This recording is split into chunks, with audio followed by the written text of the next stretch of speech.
Hi, and welcome to episode 39 of Creative Dynamos. Today I have with me author Gina Brower. Gina, how are you today?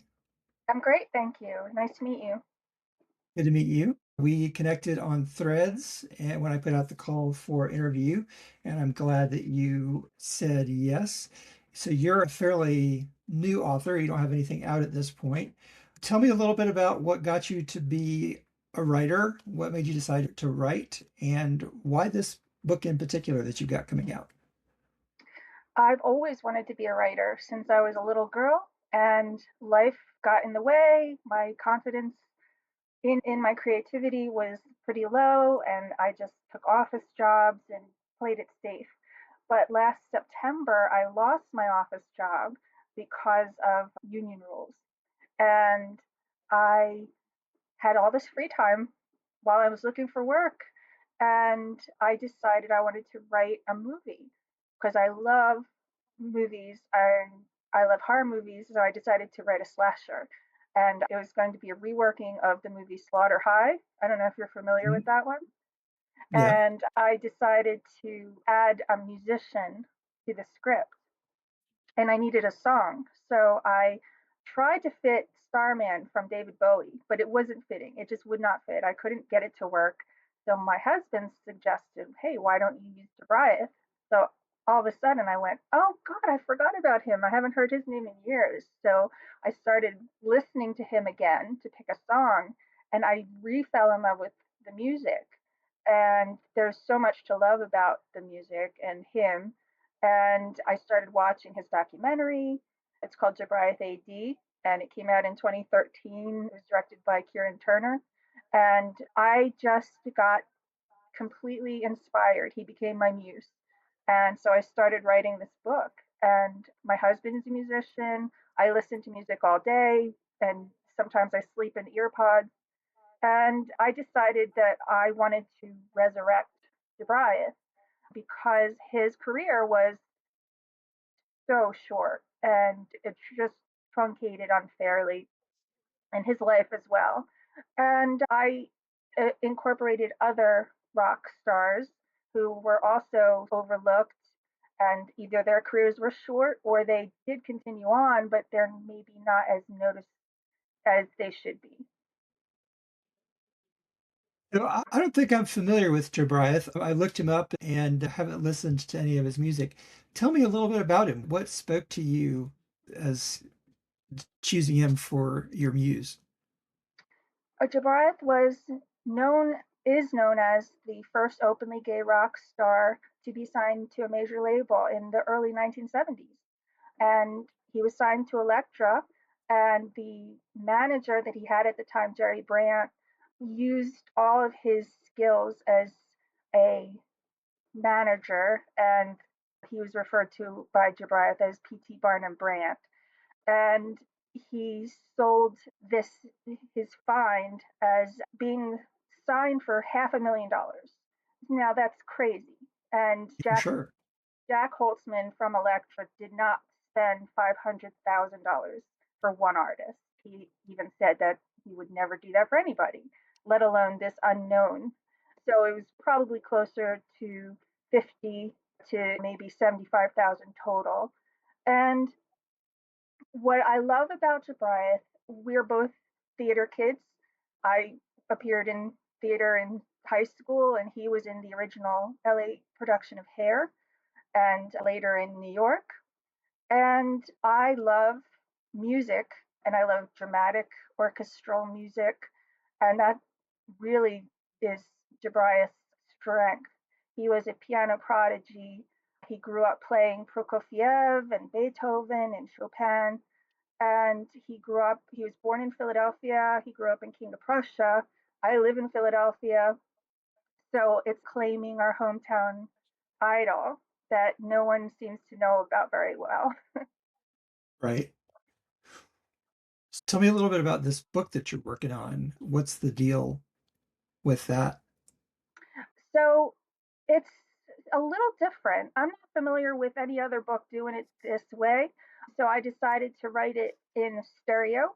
I have one channel as me, like a stereo sound, and I'm one voice, and Jobriath is the other voice, and we have a conversation throughout the book. He is, of course, a glam rock god now, so he's kind of witty and sexual and a little dangerous. He was a complicated person. He wasn't Sure. all, he started in hair, so he was a hippie, but he became jaded. He had troubles with alcohol, drugs. He actually hustled as well when he needed money, and that was a darker side of him. He possibly had schizophrenia. He knew Miss Mercy of the GTOs, and she once walked in on him chopping up a piano with an axe and saying that he was possessed by Satan. He was a complicated guy, fascinating character, someone who was just had so much depth to him. He was so talented. He could play anything by sight, and we're talking classical music, the really difficult pieces. You just put them in front of him and he could play. And then he could play pop songs. And he wrote these rock anthems in the 70s. He started out doing Baroque pop in a band called Pigeon in the 60s. And he's just a fascinating person. Sounds like And a it. book, yeah, the book for that. So so is this the first thing that you've written as far as prose is concerned? Yes. What's your approach been? Are you Honestly, are you outline do you do a lot of outlining? Are you just kind of just putting it out, writing from the top of your head? mostly that. I listened to music the whole time. So I guess I could say Spotify was a co-writer. Sure. And Yeah. I would listen to music and I would get inspired. Who's this artist? Who's Brett Smiley? I've never heard of him. Okay, he was another glam star from the 70s whose career was very short. In fact, I don't, his record wasn't even released so much later. And like Steve Harley is another artist that I talk about in the book. Everyone seems to know Come Up and See Me, Make Me Smile, but he had so much more material. He's fascinating as well. Tim Buckley, I talk about. If Jeff Buckley, that was his dad, and he Mhm. was another star at the time who moved through genres like most people change their underwear. He was jazz, he was folk, he was a hippie, and then he was the suave, could be in a lounge type of musician. I find these artists fascinating. And this book I talk about, they're all men. That's how it ended up. That's just, they ended up all Sure. men. But I wrote a second book as well because I couldn't stop writing. So I talk about women as well in this one and movies in the second book. The Mhm. first one is called City Freaks, How I Fell in Love with a Lilac Angel. And the second book is called Lilac Angel. Mhm. So it sounds like writing a book like this would take a lot of research. What's your approach been to doing the research on it?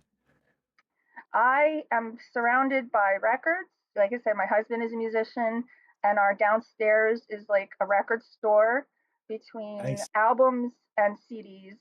The internet is just filled with information. Besides Wikipedia, there's newspapers.com and magazines.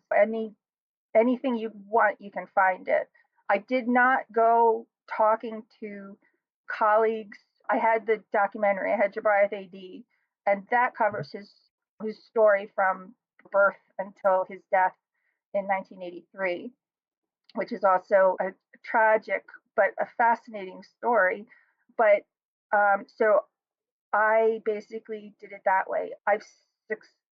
After the book came out, I ended up talking to his keyboard player from his touring band. His name is Hayden Wayne, and he's an author and he's a musician. He writes symphonies and orchestration, and he gave me some information that wasn't really public knowledge about Jobriath. And I've spoken on Facebook with Jobriath's youngest brother. His name is Willie, and he's been really wonderful. He's just as sweet as he comes off in the documentary. That's wonderful. What are your plans for this book? Are you going to try and get it traditionally published? Are you going to self-publish? What are your thoughts on that? Yeah, I'm having the first book is coming out from, it's called Visionary Booksellers, because I didn't know what I was doing. I've never done this before, and I'm introverted and extroverted, so I'm a little bit of both. So rather than Mhm. put myself out there, I decided, well, let me just do it this way. Also, I didn't want people to think you're just trying to cash in on Jobriath. And one of the lines in the book is, "What cash?" Because he never made any money. Maybe Right. five people might have bought his albums in the 70s, and he died destitute in the Hotel Mhm. Chelsea in 1983. And he died alone in his pyramid apartment. He died in a pyramid on top of the Hotel Chelsea, which is fascinating to me as well. Right. And he was playing piano, and they didn't find him for several days. So his actual date of death is not exact, but I wanted to give him a better ending than that. Mhm. He's been resurrected by people like Morrissey, who's, I believe, now owns the publishing rights and is sitting on several unreleased pieces from Jobriath. And he's put out a few records. This one called Lonely Planet Boy, and this one was a single called I Love a Good Fight. And so I'm not a huge fan of Marcy the person, but I appreciate what he's done for Jobriath over the years. Mhm.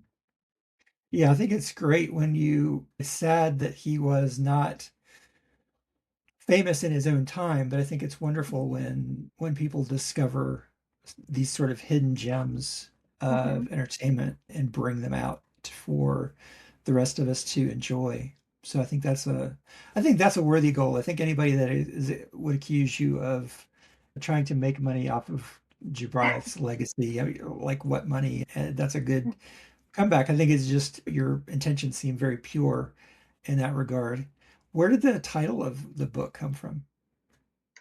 He has a song called City Freak, and he wrote it for Miss Mercy of the GTOs. And it just hit me one day, and I was like, we're both from Philly. I'm from New Jersey, but I live in Philly now. And so I just said, oh, we'll just be city freaks. I'm talking to a dead gay glam rock star, and he was his own creation. He's his own myth. That's how I came up with City Freaks. And Lilac Angel was this song from this band called New, and it just hit me. He's a gay, dead glam rock star, so he's my Lilac Angel. I love that. I love that. A little off topic. So you're a music fan, you're a horror fan. I'm assuming you've seen Sinners. No, I haven't. I've No. been No, I'm like so lost now. The last movie I saw was the Avatar sequel, and yeah, Instead. I know. I took my daughter, and I guess it was, I don't know, 2 hours in, and I just had to go out and have a cigarette. That's just so long. But I've been busy writing and listening to music. That's my favorite, and rewatching old horror movies that I really like. So what are some of your favorite old school horror movies? My favorite's probably Suspiria. You can probably see the poster back Oh there, yeah. signed by Jessica Harper. Yeah. That's probably my favorite. Reanimator. I have Jeffrey Combs over there, his autograph. I like John Carpenter and Lucio Fulci. Dario Argento is probably my favorite. But yeah, Slaughter High is another huge favorite of mine, which is what the script I ended up writing was a reworking of that. Maybe one day I can actually get it made. I don't know. Mhm. Sure. The beautiful thing about the time that we live in is there are so many indie filmmakers out there. I'm sure one of them would love partnering with you on a project like that. I interviewed an author recently about her books and their sort of 80s throwback novels. And I love that old school horror in a lot of ways is having a kind of comeback Yeah, I think because of the 80s craze that's going on, a lot of it movies follows. are, That yeah, was sort of the vibe of '80s. Hmm. Hmm. The Babysitter. If you haven't seen it, it's Yes. on Netflix, I think. That's a Hmm. pure 80s throwback movie. I love Yes. it. Yes. What attracts you about horror? What is it about horror that fascinates you as a watcher and as a writer? My earliest memory of horror was walking in as like a 6 or 7 year old while my parents were watching the movie Patrick from Australia. You know that one? Mhm. And I walked in, and there he was in his hospital bed, staring at the camera with that glare. And I froze, and my mom told me, "Oh, it's about a boy who can control things with his mind." So my mind just invented all of these horrible things that he could possibly do because I hadn't sat there and watched it. And then I had nightmares for weeks, but I was, I guess it spurred my brain. It got me thinking creatively. And later on, I saw the movie and I went, wow, why was I so scared? It was not a scary movie. It's clever. And he's very creepy. Robert Thompson playing Patrick is, he should have gotten an Oscar just for being creepy. Mm. And then HBO, we got HBO, and they were playing everything, Night of the Creeps and The Thing. So I grew up watching them, and I can't do makeup, as you can see. I barely can do it myself. But I was fascinated by Tom Savini and Greg Nicotero and Rob Bottin, and I just I think they're magicians. I think musicians are magicians, and I think people who make films are magicians because they create these wonderful things that make everybody happy or thinking and out of nothing. That there wasn't that this didn't exist and now it does.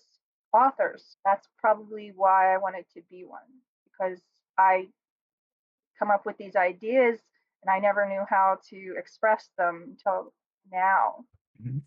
I agree. And part of the reason I started this podcast is because creative people for me are magicians is a really good word. I admire people, especially people who make things with their hands, painters, Mhm. carpenters, blacksmiths, but even people who do traditional effects and makeup.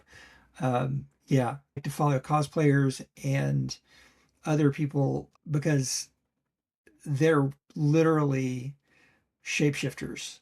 It's amazing what you can do with the right makeup and costume. You can just transform someone. And that's why I prefer movies that use makeup, traditional Mhm. physical effects, things like that, because there's just something more real, I guess, about that versus CGI. Not that I don't respect people who do CGI. I just think there's Mhm. so much you can do with makeup and prosthetics. That's why I like how well it, despite some of issues perhaps with the storytelling, how good the makeup and prosthetics were for the Hellboy movies. Um, Mhm. 'Cause I'm a big fan of Hellboy, the comics and the movies.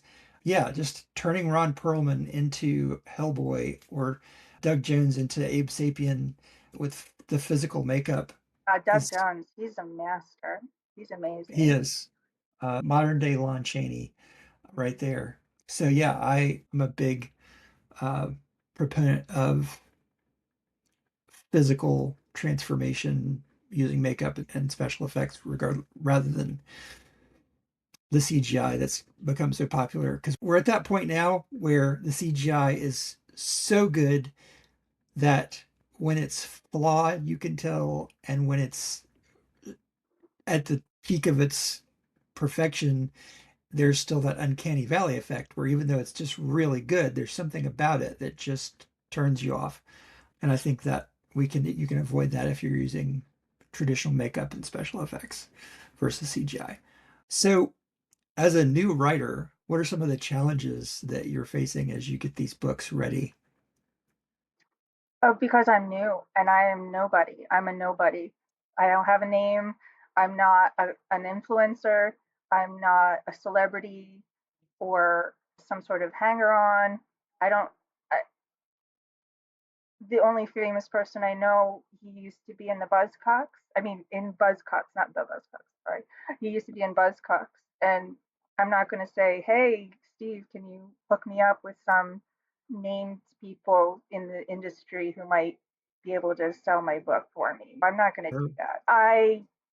I'm starting from scratch basically, and you get some traction because I'm on Threads, I'm on Facebook, I'm on Instagram, but that's probably the hardest thing is it wasn't writing the books, it's going to be getting my name out there.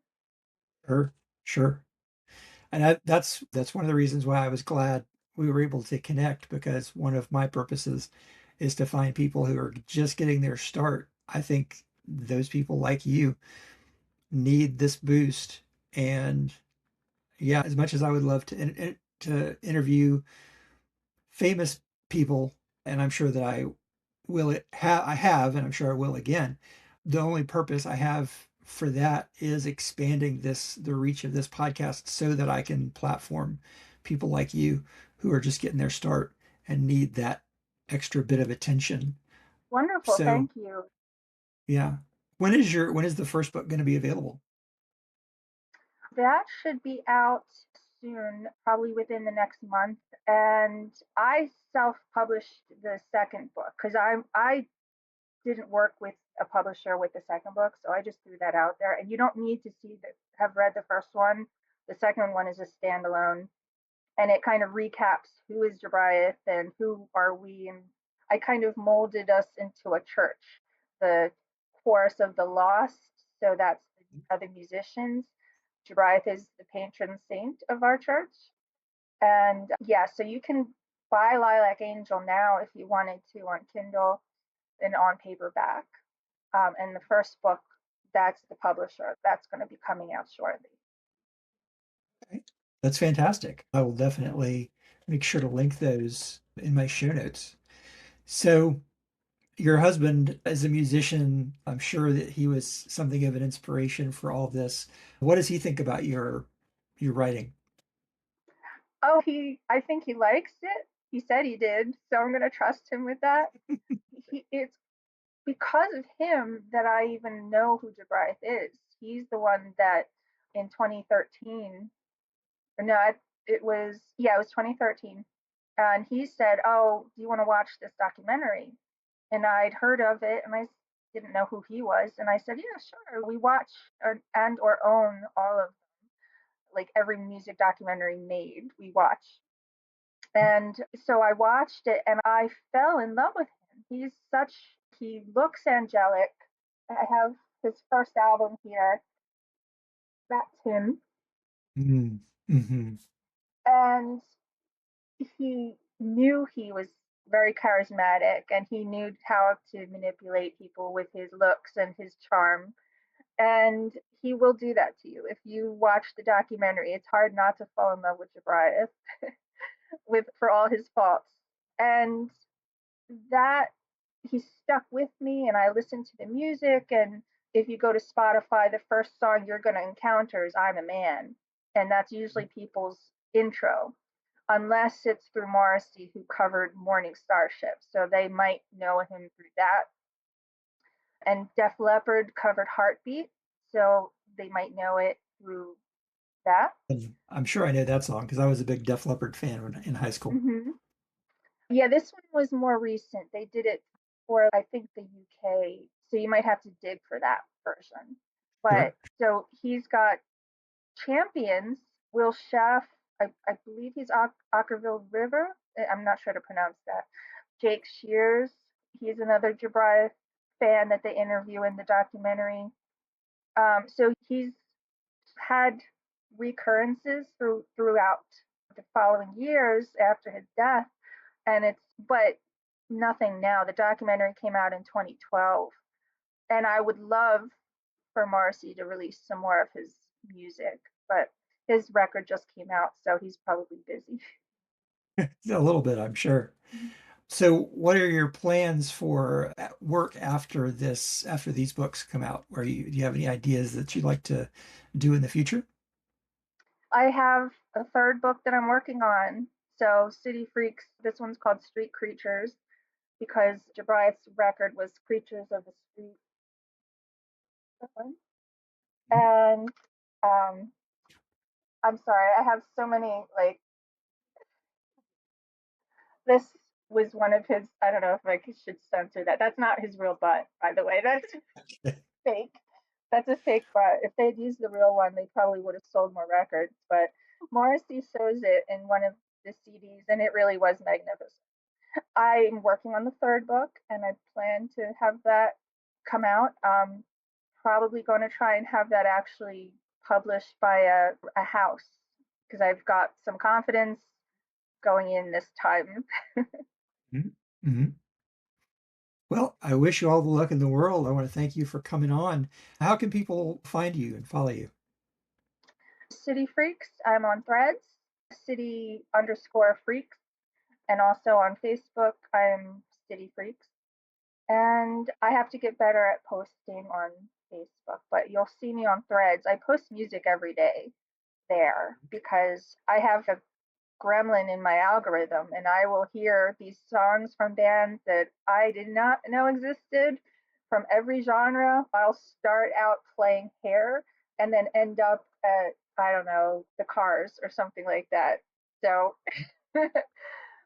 I just, whatever strikes me, I post it. And so you're welcome to come and follow me. I'll follow you back and write what your opinion is if you like the song, if you don't like the song, or who your favorite artists are. I post quite often about Jobriath, obviously. So if you have questions about him, I know a lot now. It's been 7 months. I've found pretty much all of his available demos and his records and videos. He's streaming, he's on YouTube. He recorded under Jobriath, but he changed his name to Cole Berlin and he played lounge piano in New York. You can see this great interview with him as Cole Berlin that the BBC did in 1980. And look under Jobriath Sunday Brunch, and you will see a great interview with him there. Well, you've given us a lot to check out. I look forward to look having a look at your the book that you've got out now, and make sure you let us know when that second book comes out. I will. I'll send you the link. All right. Have a great day. Thank you so much. Nice to meet You're you. welcome. Bye-bye.